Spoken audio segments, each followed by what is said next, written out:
우주를 굉장히 좋아하는 사람입니다. 굉장히 감사합니다. 오늘 불러주셔서 다시 한번 너무 감사드리고요. 저는 우주 스페이스 매니아고 매니아를 넘어서 매니악입니다. 매니악인데 오늘 같이 이 좋은 시간 동안 제가 꼭 드리고 싶은 말씀은 우주는 우리 활동 공간이다. 우주는 우리의 영토다. 그래서 고로 우주는 영토다. 네. 저는 이렇게 말씀드리고 싶습니다.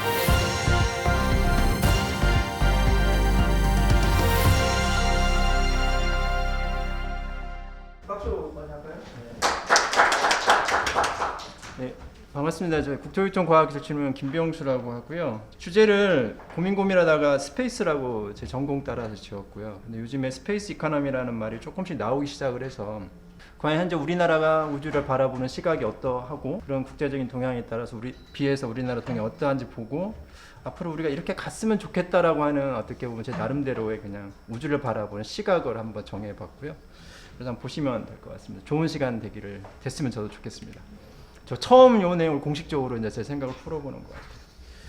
그동안 잠시 우리나라의 성공 방정식을 살펴보면 과거에 뭐 어느 산업이든 기술 도입을 해서 집중 투자를 하고 뭐 처음에는 가격 경쟁력으로 시작을 했죠.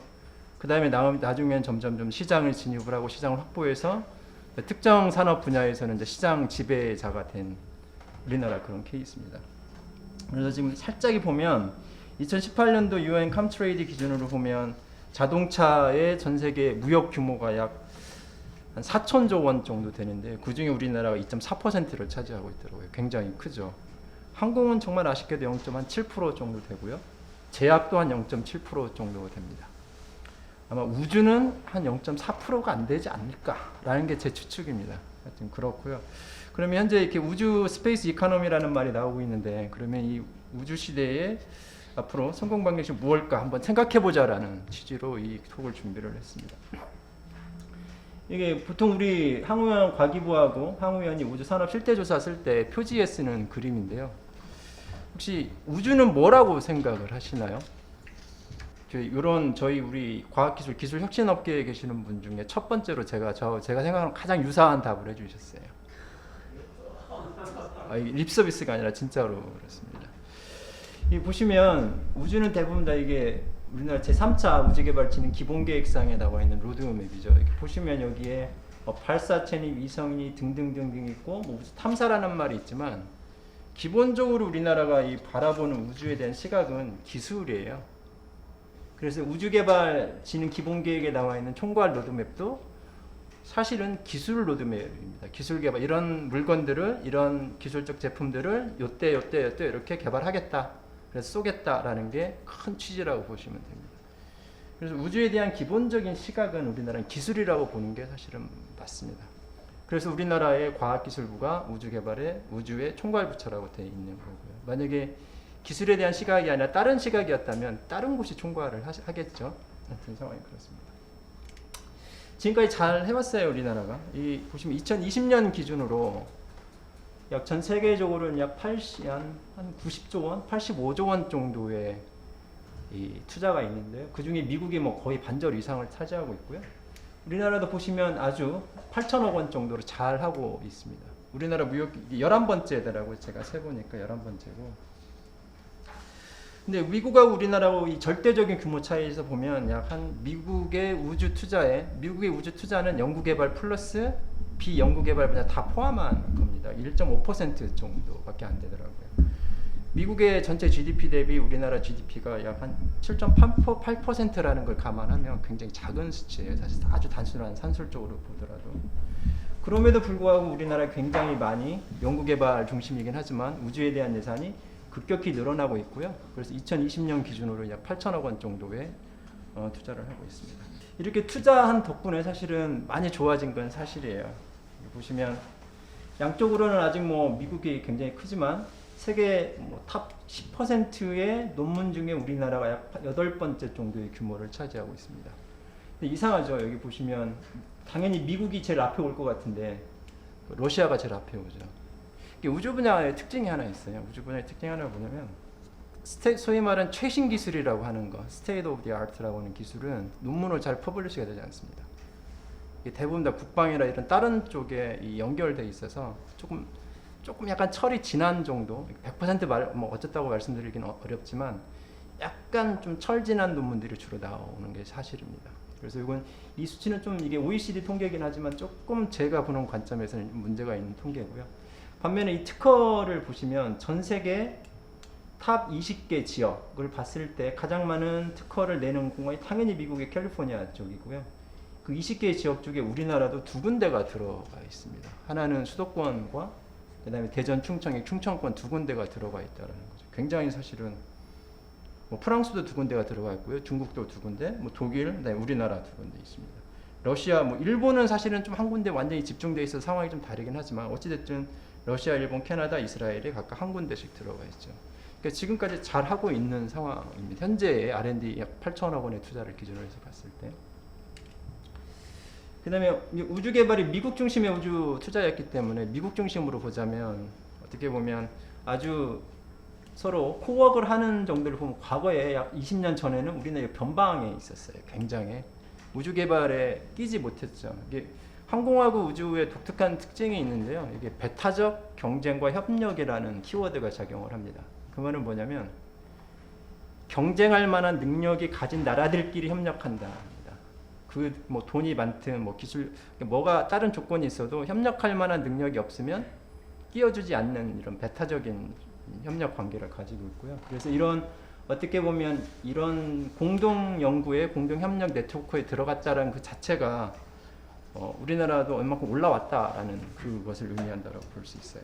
그래서 우리나라도 점점 우주 개발의 중심부로 이동하고 있고 앞으로도 좀 더 그렇게 가속화될 거라고 생각을 합니다. 이대로 가면. 근데 저는 조금만 더 들여다보고 싶습니다. 질문하기를 좋아하는데요. 세계 최초의 위성이 뭔가요? 어느 나라에 누가 쐈나요? 스푸트닉이죠. 소련이 쐈던. 이게 1957년 10월 스푸트닉, 그래서 미국의 스푸트닉 샥이라고 하는 굉장히 엄청난 일이 일어났죠. 그 한 달 후에 또 뭐가 있냐면 첫 번째 우주개라고 하는 라이카가 개에 올라갑니다. 이거 죽었을까요? 살았을까요? 죽었습니다. 이게. 그래서 굉장히 이 개를 실었던 그 구소련의 과학자들이 양심의 가책을 느꼈다 뭐 그런 뒷얘기도 있더라고요. 근데 이것이 사실은 미국엔 굉장히 큰 충격이었어요. 지금이야 우리가 위성 띄우고 사람도 가고 하니까 뭐 당연히 그렇다라고 치지만 당시에 이게 어떤 현상이 있었냐면 미국이 2차 대전 후에 가장 우려했던 게 두 가지예요. 첫 번째는 세컨드 펄 하버입니다. 제2의 진주만에 대한 우려가 있었죠. 일본이 진주만에 기습 공격해서 한번 굉장히 큰 피해가 입었죠. 두 번째는 만약에 제3차 대전이 일어난다면 3차 대전의 주 전장 중에 하나는 미국이 된다라는. 1차 대전, 2차 대전의 전장은 미국이 아니었거든요. 그래서 자기들도 피해가 엄청 날 거다라는 그런 것이 있었어요. 그래서 이 두 가지의 우려가 있었고 이제 그 전제하에서 살짝 말씀을 드리면 그래서 이 1950년 10월 9일 날 그 스푸트닉 1호를 쓴 5일 후에 그 당시에 소련 공산당 기관인 프라우드에 이런 기사가 실립니다. 위대한 볼셰비키 소비에트 승리다라는 기사가 실립니다. 맞죠? 사실 우주 경쟁에서 첫 번째 소련이 위성을 쐈기 때문에 더군다나 걔도 쐈고 물론 스푸트닉이 했던 일은 딱 한 가지밖에 없어요. 이런 비프 신호밖에 내보낸 게 없거든요. 어찌됐든 첫 번째 했죠. 하지만 조금 더 자세하게 들어보면 그 기사가 나기 하루 전날 미국에서 사실 난리가 났었죠. 요거 때문에 1호 때문에 미국의 각종 뭐 이 우주에 관련된 기관들이 모여서 이건 실제 사건입니다. 이건 미국의 외교문 각종 문서에 비밀 해제되면 받을 수 있잖아요. 누가 받았는지 좀 이따 말씀을 드릴게요. 그 비밀 해제된 문서에 따르면 이런 말이 나와요. 그 러시아가 우리에게 좋은 일을 했다라고 얘기를 합니다. 여기에 따르면 unintentional이라는 단어, 저는 굉장히 이 unintentional이라는 단어가 가지고 있는 뉘앙스가 중요하다고 생각을 하는데요. 의도하지는 않았지만 좋은 일을 했다라고 생각을 합니다. 그 이유가 아까 말씀드린 그거였어요. 세컨드 펄 하버하고 제3차 대전에 대한 우려. 왜냐하면 그 당시에는 우주에서 영공에 대한 개념이 없었어요. 그래서 당연히 위성은 띄우면 돌아다니게 되면 당연히 다른 나라 상공을 지나다니게 되어 있습니다. 그러면 이게 영공 침입에서 영토 침입이 되죠. 이게 기습 공격이 될 수도 있는 상황이죠. 그래서 미국은 이것을 뭐라고 하냐면 우주의 평화적인 이용이라는 이름으로 소련이 스푸트닉 1, 2호를 띄운 것을 인정을 해줍니다. 대신에 반대로 요구를 하죠. 우리도 우주의 평화적인 이용을 하는 거에 대해서 니네도 시비를 걸지 말라라는 그런 인정을 해주는 이제 그런 현상이 발생을 하죠. 다만 우리가 여기서 알아야 될 것은 우주의 평화적인 이용이라는 것이 우주를 이용할 만한 능력이 있는 나라들에만 평화적인 이용이지 그 능력이 없는 다른 모든 대부분의 나라에는 사실은 영공침입하고 똑같은 거였어요. 그래서 이것이 굉장히 큰 자극이 됐고 실제로 그 이후에 미국의 정책은 180도로 바뀝니다. 우주 정책은. 그전에는 미니멈 디터런스라고 해서 최소 억지 정책 차원에서 우주를 바라봤다면 이제는 전면 경쟁 체제로 전환되고요. 이 이후로 1958년에 나사가 만들어지고 스페이스 액트가 만들어지고 엄청난 예산이 투입이 됩니다. 그때 미국 내에서도 그렇게 많은 예산을 우주에 투입하는 것에 대한 각종 단체의 반대가 많았어요. 그 예산이면 소위 말하는 미국의 난민 문제, 그다음에 노숙자 문제를 해결할 수, 각종 사회 문제를 해결할 수 있는데 그런 예산을 쓰는 게 반대는 많았지만 어쩔 때는 그렇게 합의가 이루어졌습니다. 그 이로 보면 미국의 우주 예산은 굉장히 실제로 GDP의 4%까지 때로는 올라갑니다. 그 결과는 여러 현상이 일어나고요. 실제로 많은 현상이 일어납니다. 저는 여기서 이걸 장황하게 설명드렸던 이유가 미국이 우주를 바라보는 시각이 기술이 굉장히 중요한 아이템이긴 했지만 우주를 바라보는 시각은 미국이란 나라를 국가를 경영하는 관점, 운영하고 경영하는 관점, 그리고 미국이 지구라는 한 행성을 경영하는 관점에서 우주를 바라봤다라는 겁니다. 저는 이 관점이 굉장히 중요하다고 생각을 해요. 기술 중심이면 당연히 어떤 기술을 개발할 거냐에 집중을 하겠지만 경영 관점이나 운영 관점에서 본다면 국가를 운영하는 데 필요한 기술이 무엇일까를 찾아내는 관점에서 수요 중심으로 보게 된다는 거죠. 그래서 이 관점이 굉장히 중요하다고 생각을 하고요. 우리가 여기서 하나 더 유심히 봐야 될 바로 그 엘리거 사데라는 이 친구가 전에 같이 좀 공부를 했던 친구인데요. 이 친구가 그 비밀 문서를 찾아서 이제 unintentional이라는 단어를 찾아낸 친구입니다. 결국에는 이게 큰 어떤 정책이 세팅되는 관점에서 본다면 여기서 스푸트닉 샤크가 딱 오면서 우주가 이제 단순히 미국의 정책의 전반으로 확 들어와 버리는 거죠. 그러면서 우리가 집중하고 있는 이 우주개발 R&D는 이쪽에 사실은 이 정책을 실현시키기 위한 수단으로서 연구개발을 하는 거지 연구개발 자체가 목적은 아니었거든요. 그래서 이 슬라이드의 결론이 이겁니다. 우주는 기술이라기보다는 정치고 정책이다라는 거죠. 국가를 운영하는 정치고 국가를 운영하는 각종 이해관계자들이 어떤 당연히 공감대도 있어야 되고 합의도 있어야 되고요. 그것을 어떻게 국가 정책화하느냐가 키워드라고 생각을 합니다. 아까 제가 그동안 논문 있는 특허 관점에 잘해왔다라고 말씀을 드렸잖아요. 이건 기술 관점에서 바라본 시각이고요. 이 관점에서 바라보면 완전히 이제 뒤집어집니다. 제가 퓨처론 리포트를 굉장히 좋아하고 굉장히 오랫동안 이 퓨처론 리포트 연구자들과 교류를 했었는데 2014년 이후로 이 회사가 망했는지 어쨌는지 사라졌어요. 그래서 더 이상 이 유사 굉장히 10여 년 동안 계속 히스토리컬하게 이 조사 분석하던 연구가 사라져서 굉장히 최신 데이터를 확보를 못했는데 가장 최신 데이터 기준입니다. 우주 경쟁력을 바라보는 시각은 기술 관점이 아니죠. 정부의 영역, 그다음에 그 나라가 가지고 있는 휴먼 캐피털의 문제, 산업의 카테고리까지 가져왔을 때에 단순히 기술과 논문을 특허와 논문을 내 관점에서 이 국가 전방위적인 경쟁력 관점에서 봤을 때의 우주 경쟁력입니다. 미국을 이게 2008년 데이터가 최신 거여서 제가 가지고 있는 2008년 데이터를 가지고 왔는데요. 미국이 90 몇 %까지 올라와 있죠. 우리나라는 10%가 안 됩니다. 아까 말씀드릴 때 탑 10에 해당되는 논문, 그다음에 탑 20에 해당되는 페이턴트를 만들어내는 지역이 우리나라 2개도 있고 8위에 해당되는 그런 기술력을 가지고 있다고 하였지만 그 기술 관점을 떠나서 정책과 정치 관점, 좀 더 국가를 경영하는 관점에서 바라보는 우주 경쟁력은 우리나라가 단순하게 산술 계산을 한다면 미국이 10분의 1 정도밖에 안 되는 수준이죠. 사실은. 그래서 저는 이 관점이 사실은 우리가 앞으로 어떻게 우리가 이 차이를 극복할 것인가. 저는 이 차이가 커졌으면 커졌지 줄어들었다고 생각하지는 않습니다. 현재 어떻게 극복할 건지가 굉장히 좀 우리 과제가 아닐까. 그래서 이 톡을 사실은 이 주제로 선택한 이유가 있습니다. 최근에 이 관점에서 이제 우주 경제라는 말이 굉장히 많이 나오고 있는데, 이 우주 경제, 이 2020년에 UN 우사의 Office of Outer Space Affairs라는 비인의 본부가 있거든요. UN 우사가 발표했던 우주 경제에 관련된 전망과 역할들을 보면 이런 말이 나옵니다. Beyond Science, 기술과 과학. 지금 우리 대부분의 나라들이 유엔이라는 것은 미국을 대변, 미국에 많은 영향력이 있지만 미국을 대변하지 않으니까 비욘드 과학기술 해야 된다라는 거.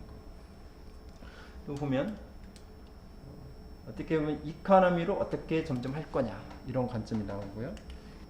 그 다음에 어떻게 세팅할 거냐, 우주를 어떻게 바라볼 거냐에 대한 시각이 지속적으로 나오고 있고, 다양한 국제 글로벌 룰을 어떻게 세팅할 거냐. 지금 우주의 평화적인 이용이라고 했지만 글로벌 룰을 어떻게 세팅할 거냐. 당연히 이해관계자에 대한 영역이 나오고요. 그 다음에 요즘에 코로나로 나오게 됐지만 어떻게 이 건강한 우주 경제를 만들어 갈 거냐. 모든 나라들이 혜택을 받는 그런 건강한 우주 경제를 만들어 갈 거냐. 이런 관점으로 바뀌고 있습니다. 이 말은 결국에는 뭐냐면 현재 지금까지도 그래왔지만 이미 우주를 바라보는 시각이 어떤 기술의 관점이라기보다는 국가를 운영하고 그 경제적인 활동을 통해서 그런 혜택들을 어떻게 누릴 거냐의 관점으로 바뀌고 있다는 것을 의미하고요. 우리나라는 아까 그 8천억의 예산을 대부분 다 들여다보면 과기부 예산이 사실 대부분입니다. 과기부의 연구개발 예산으로 대부분에. 근데 보시면 여기 분명히 비욘드 과학기술이라는 말을 표현하고 있습니다. 대부분은 그렇고요. 그럼 우리나라의 관점에서 본다면 어떻게 우리가 우주를 디파인을 하고 우리 국가의 관점에서 어떤 우주에 관련된 업무를 만들어내고 어떻게 산업적으로 경제활동을 할 수 있을까 만들어낼 건가. 그 기술은 그런 국가의 경제활동을 뒷받침할 수 있는 수단이 될 건가. 저는 이게 맞지 않나라는 생각이 듭니다. 그래서 사실은 이 우주 경제에 대한 어떤 확정된 개념이 없어요. 서로 말이 많고 말이 많으면 탈도 많잖아요. 근데 큰 흐름을 보면 두 가지로 요약이 됩니다. 하나는 이제 업스트림에 해당되는 부분인데, 왜냐하면 업스트림을 굳이 따지자면 발사체든 위성체든 우리가 소위 알고 있는 아까 우리나라 제3차 우주개발진흥 기본계획의 총괄 로드맵에 있는 발사체, 위성체, 지상국, 감시국 이런 기술과 제품 중심의 업스트림에 대한 것과 그것들이 점점 우리 최종 수혜자인 엔드 유저까지 가는 과정의 다운스트림으로 구분을 한다면 지금 현재 혼재되어 있습니다. 어떻게 보시면 이 미국의 FAA 같은 경우에는 업스트림의 중심의 내용이고요. 여기도 당연히 업스트림 중심이고 이제 스페이스 파운데이션 경우는 다운스트림이 같이 들어오고 있고요. 다만 최근에 가장 많이 인용되고 공감대를 얻고 있는 게 이 OECD의 관점인데요. OECD는 이 업스트림과 다운스트림이 혼재되어 있고 점점 엔드 유저 쪽으로 가고 있는 상황이기 때문에 전반적으로 그렇고요. 그러니까 사실은 이 다운스트림으로 엔드 유저로 가면서 많이 일어났던 이유가 스페이스X니 버진 갤럭틱이니 블루 오리진이 이런 민간 소위 말하는 이 리치맨들의 토이 역할을 하는 리치맨스 토이들이 드러나기 시작하고 리치맨들이 이제 그 플레이어로 들어가기 시작하는 나오는데요. 그게 점점 많이 진행이 되면 일반 대중까지 그 혜택을 누리게 되는 거고요. 지금 우주라는 관점이 업스트림, 기술 중심의 업스트림에서 점점 다운스트림을 넘어서 이제 엔드 유저가 점점 확장되고 있는 그런 관점이라고. 굳이 이쪽이 크게 업스트림 중심이고 이때는 보면 대부분 다 그냥 우주에 관련된 레이시온이니 에어박스니 다 우주에 관련된 회사들이고 이용하는 회사들이고 최종 그 엔드 유저들에게 서비스하는 회사들이 이렇게 들어오고. 저는 이것이 어느 날 갑자기 이루어졌다고 생각하지 않아요. 미국도 나사 중심의 많은 연구 개발 투자를 했고 그런 이제 발사체가 됐든 위성체가 됐든 상당 부분의 기술적 역량이 축적되는 축적의 시간이 필요했고요. 축적의 시간이 많이 지난 벌써 우리나라는 30년의 우주 기술 연구 개발의 역사를 가지고 있지만 미국은 60년의 역사를 가지고 있거든요. 기술적 역량이 축적되는 축적의 시간이 충분히 있었고 이제는 그 성과가 조금씩 점점 일반인에게 대중화되는 시기에 와 있더라고요. 급속히 확대되고 있고 실제로 그 증거는 이렇습니다.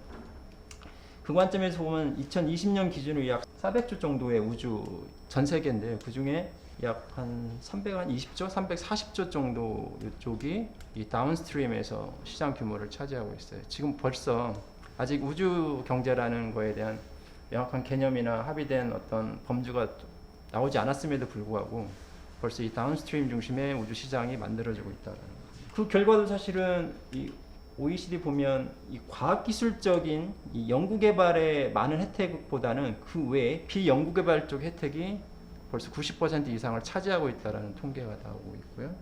그것이 이 경제적으로도 굉장히 많은 혜택을 보고 있다라는 그 우주 다운스트림 쪽에서 그런 혜택이 나오고 있습니다. 물론 그렇다고 해서 우주 기술이 완전히 없어지냐 또 그렇진 않아요. 사실은 결국에는 우주라는 공간을 이용하기 위해서는 우주로 나아갈 수 있는 뭔가 수단이 필요하고 그건 기술적인 역량이 계속대로 만들어져야 되는 과정이고 그래서 계속 연구 개발이 필요한 건 맞습니다. 최근에 모건 스탠리가 10 Drivers of New SpaceX 에코시스템 해가지고 발표한 게 있는데 그때 보시면 병행되어 있습니다. 그런 연구 개발적인 요소도 분명히 들어가 있고요. 이 다운스트림 이게 기술적인 역량을 토대로 해서 자원을 탐사를 하고 달에 가고 자원을 탐사하고 이런 업스트림, 다운스트림 쪽의 내용들이 점점 많이 들어오고 있다는 걸 볼 수 있어요.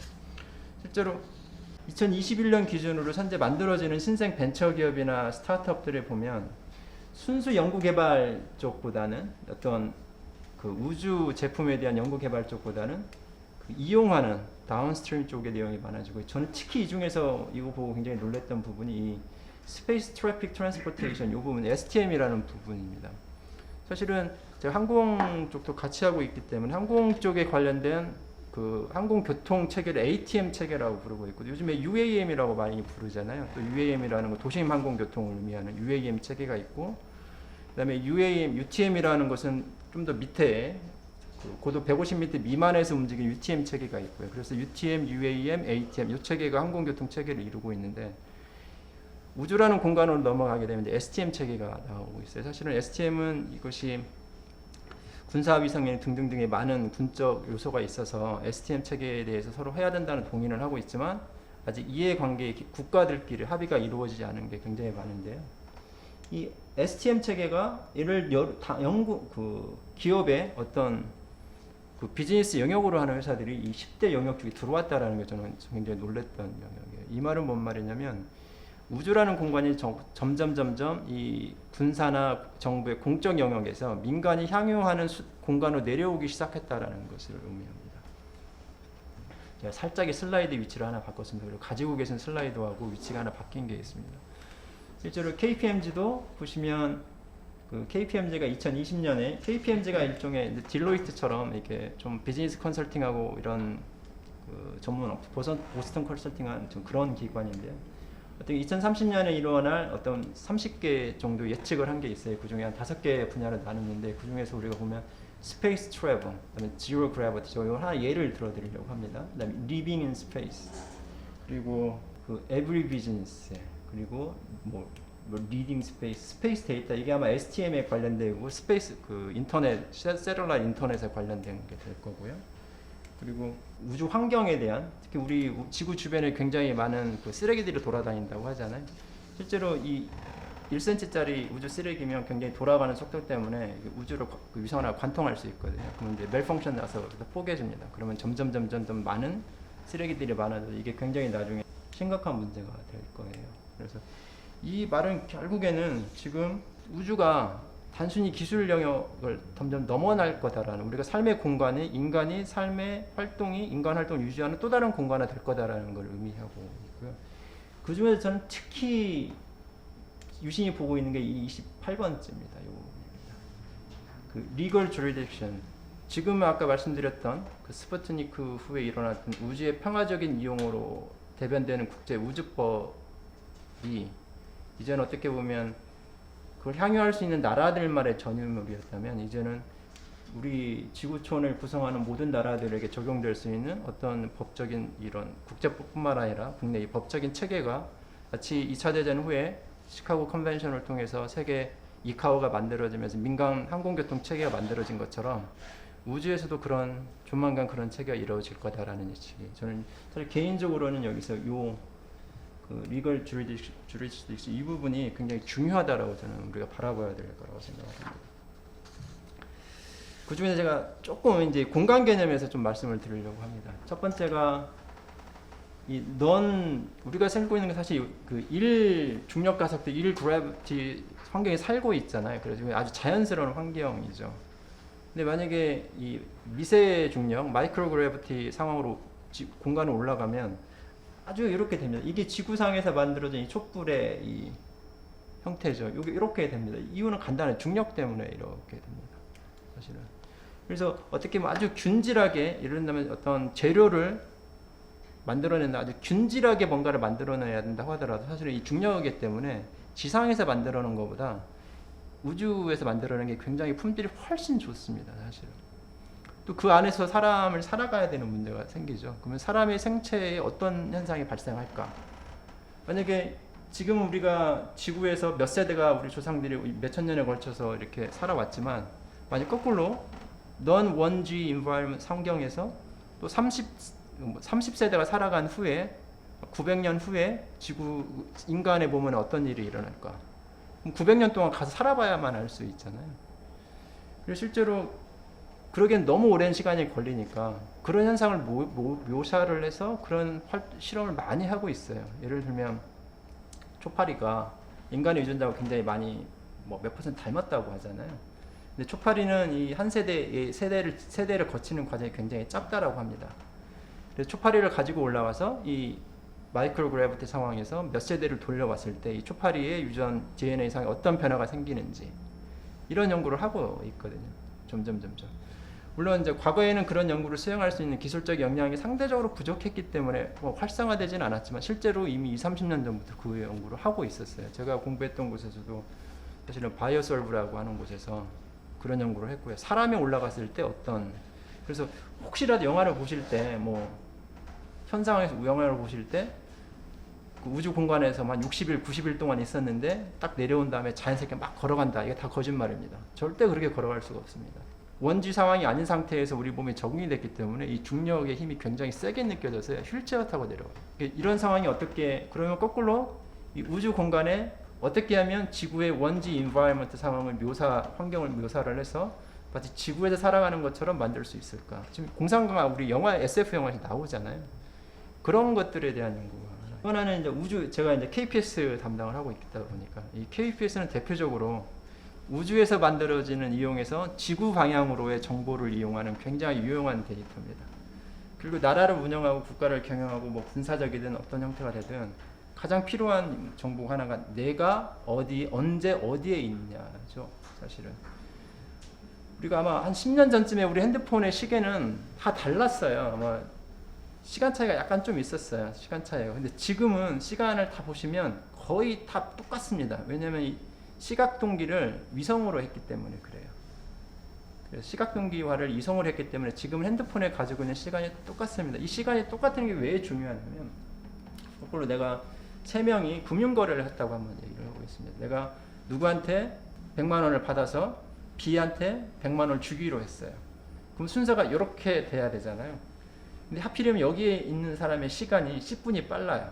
이쪽에서 거래하는 은행이 10분이 빠르다면 이 거래는 성립할 수가 없습니다. 그래서 금융거래상에서 굉장히 이 시간이 중요하잖아요. 우리나라에서 일어나는 하루의 금융거래가 몇 번이 될까요? 무지막지하죠.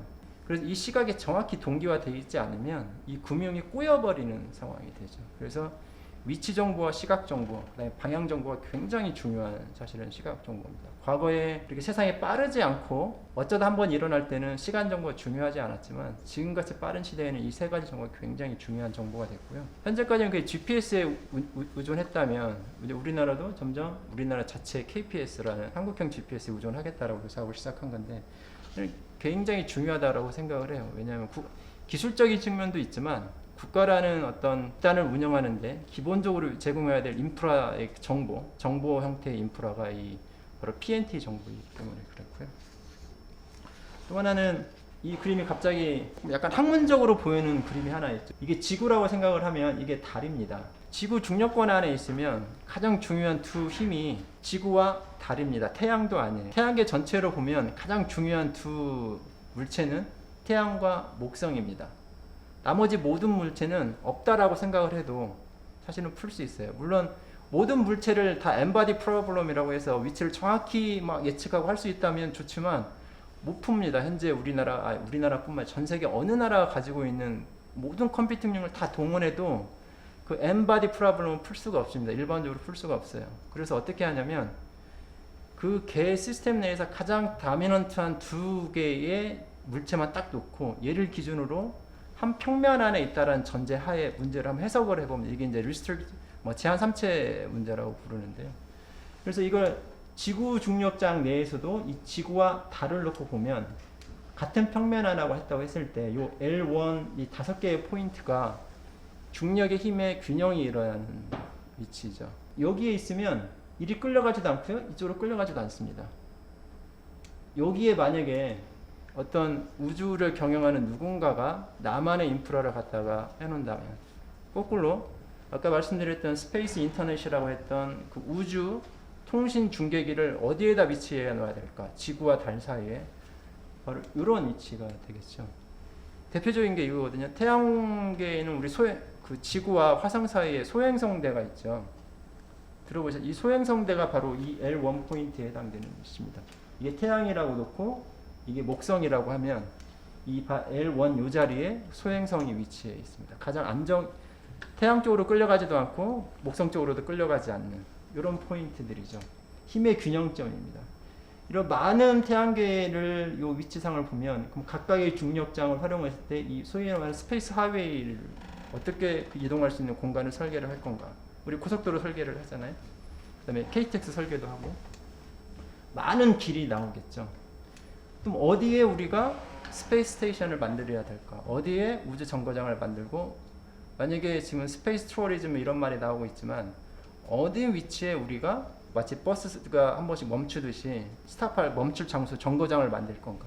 이런 굉장히 아주 기본적인 이게 일반역학에 나오는 대학교 2학년들이 배우는 일반역학에서 조금만 제한 삼체 문제로 해석을 하면 나오는 이런 과학적인 지식을 기술적인 수단으로 활용을 해서 우주를 경영하는 수단으로 만들 수 있는 이런 것들. 우리나라 이 신경 별로 안 쓰고 있거든요.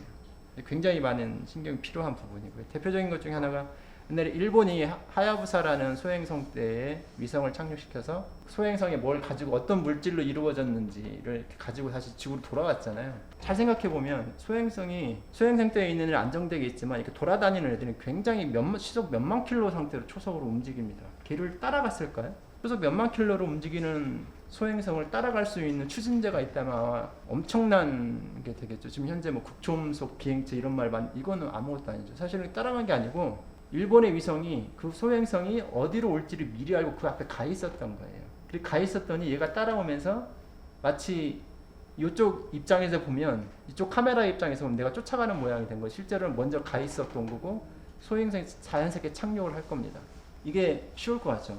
정확히 그 소행성이 그 조그마한 아이가 상대적으로 굉장히 어떻게 보면 점으로도 찍히지 않는 그 소행성이 어떻게 언제 어디서 딱 그 위치에 가 있었다는 걸 예측을 한 거잖아요.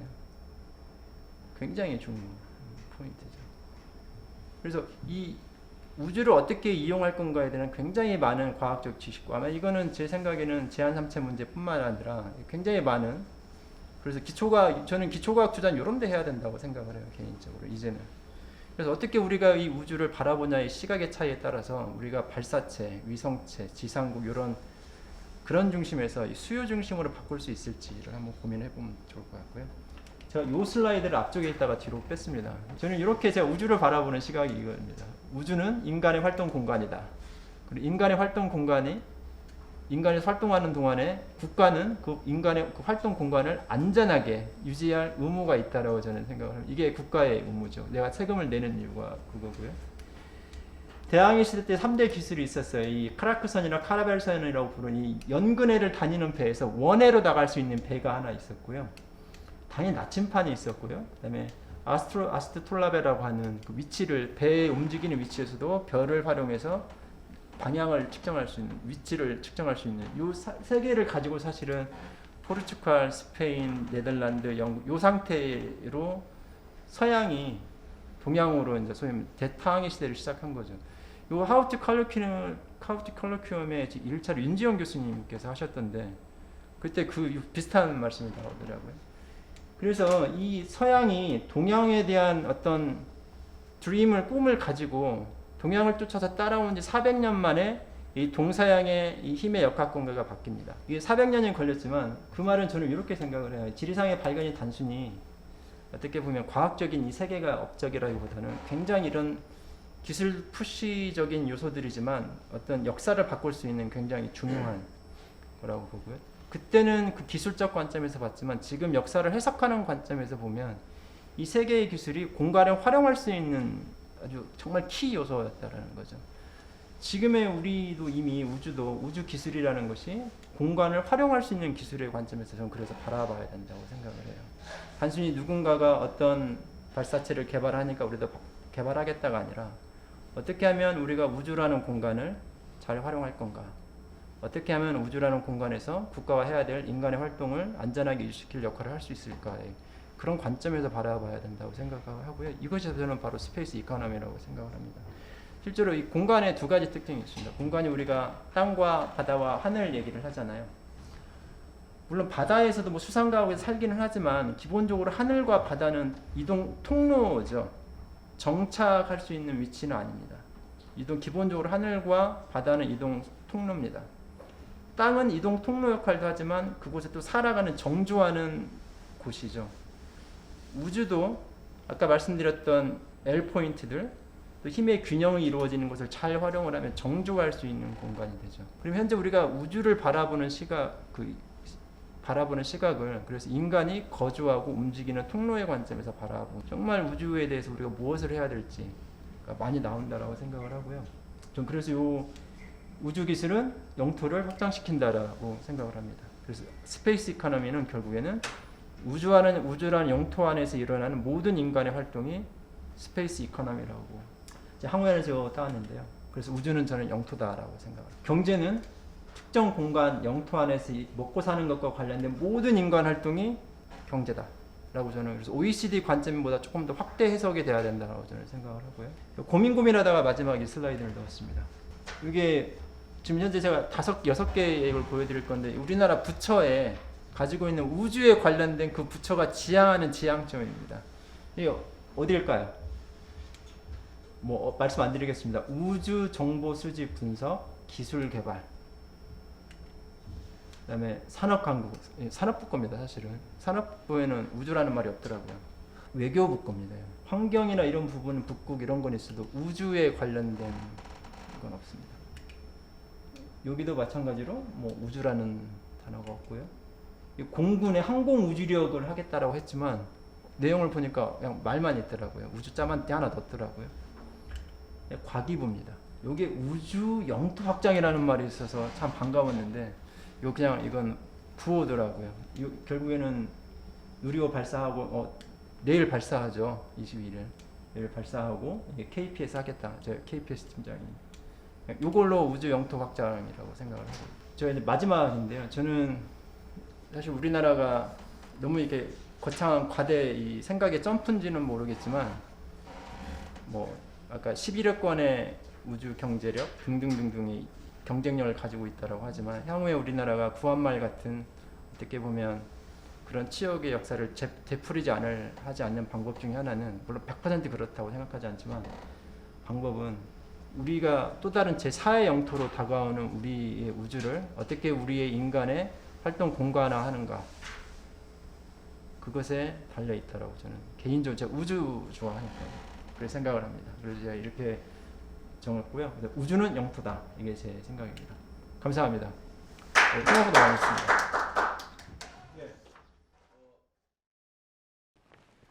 반갑습니다. 산업통상자원 R&D 전략기획단 오동훈 MD입니다. 오늘은 국토교통과학기술진흥원의 김병수 박사님을 모시고 스페이스 이코노미 시대 전환적 발상이 필요하다라는 제목으로 발표를 들었고 그에 이어서 저와 토론을 해보도록 하겠습니다. 아시는 바대로 저희 How to Colloquium은 각 분야의 전문가들을 모시고 발표를 듣고 그 분야에서 가진 어떤 전문적 식견과 그다음에 정책적인 방향에 대한 시사점을 들어보는 그런 시간입니다. 김 박사님 반갑습니다. 네, 반갑습니다. 네, 간단히 인사하시죠. 과학기술진흥원의 김병수라고 합니다. 인연이 깊은데요. 오늘 오동훈 MD님 우주 경제에 대해서 논할 수 있는 시간을 갖게 돼서 너무 기쁩니다. 반갑습니다.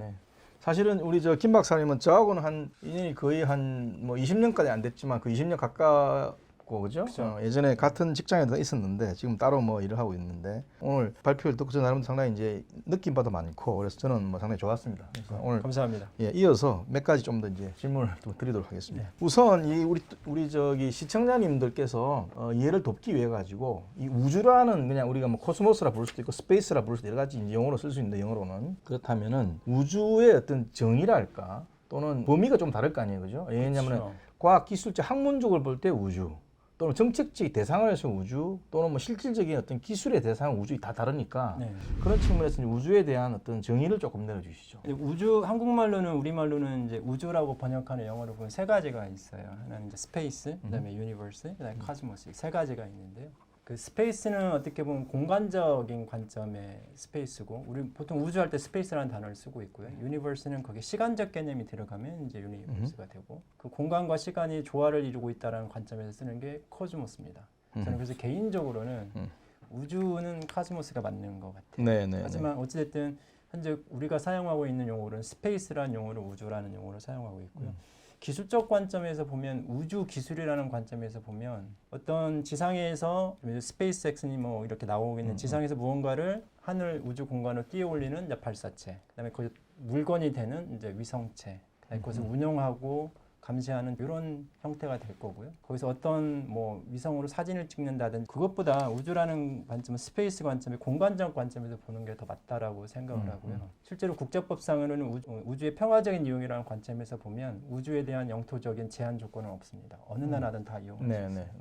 실제로 항공 쪽에서도 100마일까지는 그 나라의 영공이나 영토를 인정을 해주지만 그 이상을 넘어가면 누구나 어느 나라나 접근할 수 있는 공간이고 어떤 제한 조건은 없습니다. 저는 그래서 어떻게 보면 우주라는 관점은 공간적 관점에서 봐야 되는 게 맞다고 생각을 하고 우주 기술은 그런 공간을 이용하고 활용하는 데 필요한 기술이 우주 기술이다라고 말씀드리는 것이 제 관점입니다. 네. 코스모스 하니 갑자기 칼 세이건이 생각나네. 돌아가신. 저 여기 오기 전에 칼 세이건 얘기를 저희 동료들과 하다가 왔습니다. 근데 저는 그 이유가 그때 미국 의회에서 천문학인가 물리학 예산을 한번 대폭 삭감하려고 그 칼세이건 가가지고 이렇게 청문회 가고 그런 거 있죠. 네, 맞아요. 그래서 그때 그분이 칼세이건이라고 생각을 하는데 도대체 이 천문학, 천체물리, 물리학이 과연 미국이라는 국가 발전에 어떤 기여를 했느냐 굉장히 논란이 많았었는데 그때 칼세이건의 그분의 대답은 없다.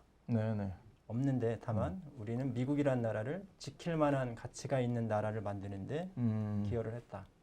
그리고 의회 연방의회 예산이 안 깎였다고 그러더라고요. 늘었다고 그러더라고요. 저는 그런 시각을 가지고 있던 학자가 있다라는 것도 존경스럽고 또 그 말을 이해하고 예산을 오히려 깎으려다가 늘려줬다는 그런 시각을 가진 또 그런 시각을 가졌다라는 게 사실은 좀 부럽습니다. 그런 것들이. 그런 사람 많이 나와야죠. 우리나라 나오지 않을까요? 우리나라도 많이 나와야죠.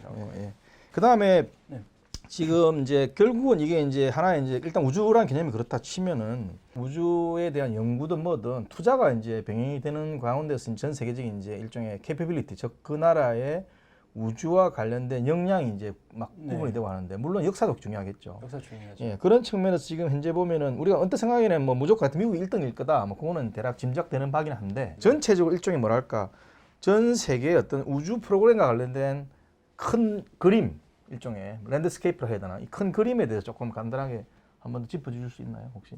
그것도 어려운 질문이시네요. 굉장히 어려운 질문을 하시네요. 어렵지만 우리 독자님들이 그걸 이해하시면 훨씬 더 우주 이코노미에 대해서 이해하시는 도움이 되니까 어려워도 빨리 대답을 해주세요. 사실은 우주는 우리가 이렇게 기술로만 보면 좀 그렇지만 우주라는 기술이 우리 사회에 끼치는 각종 어떤 혜택은 이미 굉장히 많고요. 우리가 알게 모르게 굉장히 많이 이미 받고 있습니다. 2020년 기준으로 제 기억이 정확하다면 전 세계에 우주에 대한 투자가 투자입니다. 약 한 우리나라 돈으로 하면 90조 원? 90조. 네, 90조 원 정도의 투자가 이루어지고 있습니다. 그 중에 대부분의 한 50% 이상을 미국이 담당하고 있고요. 우리나라도 11번째 정도로 쓰고 있습니다. 2020년 기준으로 약 8천억 원 정도. 8천억 원? 네, 8천억 원 정도고요. 그 8천억 원이 우리나라 GDP가 2020년에 약 1.6조 달러니까 대충 보면 한 0.02% 이렇게 되는 게 우리나라 GDP의 약 0.02% 정도를 쓰고 있는 나라죠. 우리 굉장히 많이 쓰고 있는 나라입니다. 11번째.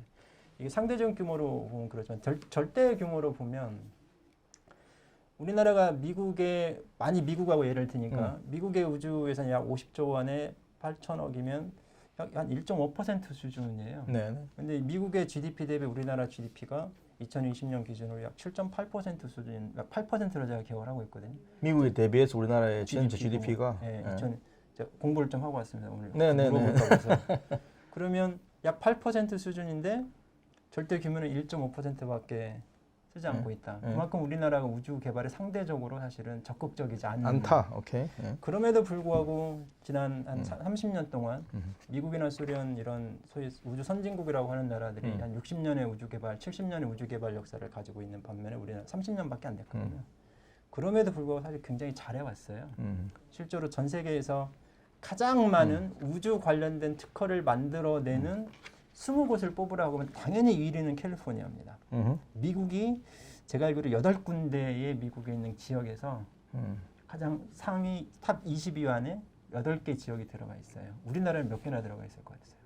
우리나라 하나 안 들어갔을 것 같은 느낌상으로는. 2개. 아, 2개나 들어가 있어요. 미안합니다. 미국 다음입니다. 네. 수도권 당연히 수도권 지역과 대전, 충청 이 2개 지역이 그 탑 20 전에 들어갑니다. 뭐 좀 차이가 있긴 하겠지만 일본도 한 군데밖에 없어요. 네.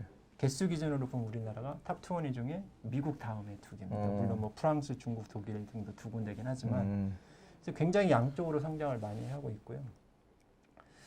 다만 이건 이제 기술과 그 관점이고요. 이것을 이제 우주 경쟁력, 국가 차원의 우주 경쟁력이라고 본다면 기술을 조금 넘어서서 우주가 국가 차원의 총체적 경쟁력이라고 관점에서 본다면 2014년 기준으로 우리나라가 한 미국의 한 10% 정도도 안 돼요. 사실은 그래서 우주가 어떻게 보면 우리의 관점에서는 굉장히 우리의 영향을 많이 주고 있고 그 혜택도 많이 보고 있음에도 불구하고 사실은 아직 우주에 대한 우리의 시각은 기술에 머물러 있다. 우리 시각을 좀 바꿀 때가 된 것 같습니다. 네네. 그래서 주제를 좀 시대전환적 발상이 필요하다라고 정했던 이유가 사실 거기에 있습니다. 이게 답이 됐는지 모르겠어요. 질문이 어려워서 좀 답이 어렵습니다. 지금은 최근에 사실 이게 민간 영역을 많이 넘어오잖아요, 그죠? 많이 넘어왔죠. 예. 그런 측면 특히 예를 들어 우리 그 뭐 누구죠, 그저 스페이스X라든가 이런 거라든지 버진 누구죠, 버진 갤럭시. 예, 버진 갤럭시 이런 식의 이제 그게 있는데 지금 그 전에 어떤 국가 중심의 우주 개발하고 이 민간으로 점점 넘어오면서 어떤 일종의 패러다임의 변화랄까 이런 것들을 어떻게 관찰하세요, 생각하시기에? 사실 그건 자연스러운 흐름인 것 같아요. 자연스러운 흐름이다. 네, 사실은 어떤 우주를 활용하는 데 필요한 기술들이 우리 주변에 손에 잡히는 기술들이기보다는 굉장히 거대 기술이잖아요. 빅사이언스죠. 빅사이언스 테크놀로지. 그러면 결국에는 이것은 대규모의 이제 공적 자금이 들어갈 수밖에 없는 상황입니다. 왜냐하면 거대 과학이 결국에는 굉장히 리스크가 큰 거기 때문에 민간에서 수십 년 동안 그 리스크를 담보하며 투자할 수 없는 영역이 대표적인 분야가 사실 우주거든요. 그래서 발사체든 위성체든 전 세계 어느 나라든 뭐 국가 주도의 요걸 해왔죠. 그러면서 굉장히 많은 이제 기술의 축적이 일어났고 우리의 시각이 어떻게 보면 이 지구라는 지표면에 한정되어 있는 공간을 활용하는 것을 넘어서서 좀 더 넓은 하늘을 넘고 우주로 나아가는 이런 시각이 넓어지면서 그렇게 축적된 기술적 자산을 활용하려고 하는 사람들이 늘어난 거죠. 과거에는 꿈이었던 것이 현실로 다가오기 시작하는 게. 저는 그래서 그 단어를 리치맨스 토이라는 단어를 리치맨스 토이. 예, 그래서 부자들 장난감. 그렇죠. 지금의 우주가 뭐 우주 이번에 갔다 왔잖아요. 네네. 부자들만 갈 수 있는. 2차 1, 2차 대전 때는 비행기도 부자들만 탈 수 있었어요. 예, 그렇죠. 네. 근데 그게 점점 대중이 그 항공교통의 발전을 혜택을 보기 시작을 하는 거고. 제2의 대항해 시대. 우리가 1400년대 막 이때 지리상의 대발견을 시작했을 때 우주 공간은 우리가 어떻게 보면 우리 지구 전체 지구인의 관점에서 보면 제2의 지리상의 발견을 위한 그 기술적 수단이 그렇죠. 우주 기술이고요. 배타적인 경쟁과 협력 이런 개념이 저는 상당히 이제 와닿았거든요. 그래서 이제 지금 이 배타적인 경쟁과 협력이라는 게 정확하게 이제 어떤 의미를 가지고 말씀하신 걸 조금 더 이제 설명해 주시고 그런 차원에서 볼 때 우리가 우주 산업 내지는 우주 경쟁에 있어서 어떤 글로벌 밸류 체인의 어떤 뭐 모습이라 할까 그런 부분에 대해서 조금 부연 설명해 주실 수 있으실까요? 이 배타적 경쟁과 협력이라는 의미는 경쟁할 만한 능력을 가지고 있는 국가 기업과만 협력한다는 오케이. 굳이 내가 능력도 없는 저 누군가를 위해서 뭐 어떻게 하지 않는다라는 거. 이거는 기본적으로 그럴 수밖에 없는 것 같아요. 왜냐하면 우주라는 이 활용의 관점에서 보면 그 스푸트닉 쇼크로 대변되는 그 상황 이후로 우주의 평화적인 이용이라는 개념이 정립이 됐거든요. 네. 우주의 평화적인 이용이라는 말은 결국에는 우주를 이용할 수 있는 역량을 가진 나라들만의 전유물이에요. 네. 그걸 뭐 우주에 갈 수 있는 아무 능력이 없는 나라들한테 우주의 평화적인 이용 해라라고 아무리 해봤자 그건 아무 그러니까 이제 그게 일종의 투어일지. 핵이 있는 나라가 핵 없는 나라하고 똑같은 핵 군축 얘기하는 거 똑같은 거죠. 그래서 이 배타적 경쟁과 협력을 어떻게 보면 기술적이든 가장 중요한 게 어떤 기술적 역량이겠죠. 네. 기술적 역량을 가진 나라들과 그 모든 뭐 혜택과 무언가를 위해서 비록 경쟁이 되긴 하겠지만 협력하겠다라는 게 그래서 그 인터내셔널 스페이스 스테이션에 러시아랑 같이 협력했다는 이유가 거기 들어가 있는 거고요. 그 관점에서 보면 우리나라가 그동안 사실은 30년밖에 안 된 짧은 역사에도 불구하고 기술적 역량을 굉장히 많이 쌓아왔습니다. 그 정지궤도 위성이든 뭐 중위궤도 뭐 이런 기상함 위성 굉장히 잘 만드는 나라 중에 하나고요. 굉장히 잘 만드는 나라입니다, 우리나라가. 그래서 특히 소형 위성 같은 경우는 제 생각에는 아마 거의 독보적일 것 같아요. 가격 대비로 소형 위성 차원에서. 다만 이제 발사체의 결국에는 물건을 위에다 올려놔야 되니까 그 능력이 최근 이제 나로오든 누리오든 이렇게 발전되고는 있지만 아직까지 그 역량이 부족한 건 맞습니다. 하지만 이제 좀 그것도 개선될 거라고 생각을 하고요. 다만 그 동안에 우리 위성 개발이나 위성 사업을 하면서 쌓아왔던 그런 역량으로 인해서 점점 우리나라를 이제 미국이든 유럽이든 우주 개발의 파트너로 인정하기 시작했다라는 그걸 보시면 좋을 것 같아요. 실제로 저희 국토교통부에서 S바스 시스템을 개발하고 있는데 현재 해외 파트너가 탈레스입니다. 그 탈레스가 향후에 다른 제3국에 진출을 할 때 S바스 시스템 진출할 때 우리나라를 자기네 중요한 파트너로 같이 가자라고 할 정도로 성장을 한 거거든요. 지금 여기 독자들 위해서 저는 아는데 S바스에 좀 설명 간단하게 해주시죠. S바스라는 게요, 사실 좀 간단히는 어렵습니다. 짧게라도 그 무슨 뜻이냐는 걸 말해야지. GPS를 다 아시죠? GPS는. GPS는 여기서 이제 신호를 가지고 내가 가지고 있는 위치나 그 시각 정보를 확인하는 건데 결국엔 이 GPS 위성은 이게 좀 오차를 가지고 있어요. 미국이 만들어서 공짜로 다 쓸 수 있기 때문에 기술적인 오차도 있지만 인위적으로 넣어놓는 오차가 있습니다. 그 인위적으로 넣어놓는 오차는 절대 미국이 공개하지 않습니다. 공개하지 않아서 이 오차를 어떻게 하면 줄일까? 기술적으로 줄일까? 그 줄인 정보를 보정 정보라고 하는데요. 보정 정보를 다시 또 다른 위성에다 싸가지고 이렇게 쏴주는 거. 그래서 모든 지상에 있는 쓸 수 있게 그게 S바스 시스템입니다. 그래서 그런 S바스 시스템을 우리나라와 탈레스 도움을 받아서 개발을 하고 있는데 탈레스가 제3국의 또 다른 나라에 진출을 할 때 우리나라를 이제 그 협력 파트너로 생각할 정도로 기술적 역량 인정받고 있죠.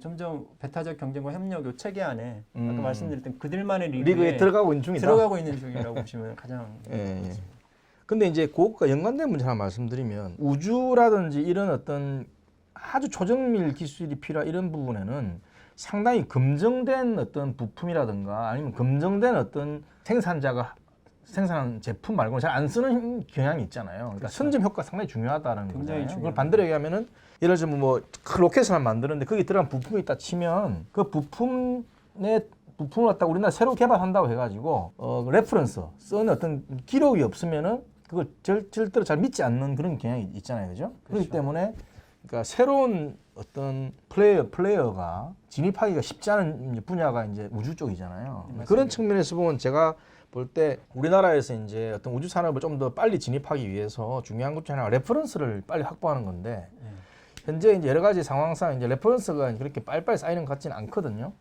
그래서 이제 지금 우리 박사님 보시기에 우리나라가 어떤 글로벌 밸류 체인이라는 관점에서 우주 산업이 있어가지고 레퍼런스를 빨리 쌓아가지고 메인스트림으로 이렇게 들어갈 수 있는 그런 어떤 지름길이랄까, 그런 전략이랄까 이런 것들에 대해서 조금 의견 있으면 주시겠습니까? 사실 우주 산업은 결국에는 하나의 큰 시스템 차원의 체계, 이 체계 안에 들어가는 정말 요소나 핵심 기술들 크게 두 개로 나눈다면 우리나라가 그동안 30년 동안 이 체계를 만들어 오는 하나의 시스템을 만들어 오는 데는 굉장히 많은 실력을 이미 가지고 있습니다. 제 생각에는 거의 뭐 소형위성이든 중이든 정지궤도는 거의 뭐 미국이 됐든 EU가 유럽이 됐든 경쟁할 수 있을 만큼의 충분한 경쟁력을 가지고 있고 출산을 우리나라가 필요로 하는 정도의 그걸 만들 수 있는 거는 충분히 이미 외국의 도움을 받지 않아도 네네. 체계과 시스템 관점에서는 확보됐다라고 생각을 하고요.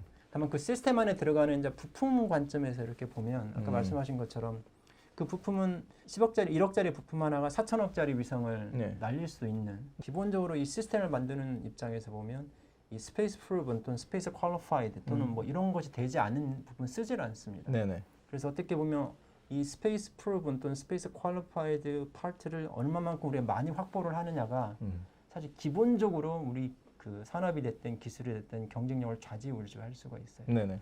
다만 우리나라의 우주개발 계획이 아까 제가 슬라이드에서도 독특히 보여드렸지만 이렇게 스팟으로 이렇게 딱딱딱딱 돼 있어요. 그러다 보니까 이 각각의 부품에 들어가는 부품들이 다 다릅니다. 물론 같은 것도 있긴 하지만 그래서 같아서 이렇게 한 번에 할 수도 있긴 하겠지만 결국에는 하나씩 만드는 걸로 인해서 그 스페이스 퀄리파이드 된 부품을 확보하기가 독자적으로 확보하기가 시스템 입장에서는 너무 부담스러운 거죠. 네. 1억짜리 하나로 4천억짜리를 날릴 수 네네네. 있는. 그래서 결국 수입해가 되는데요.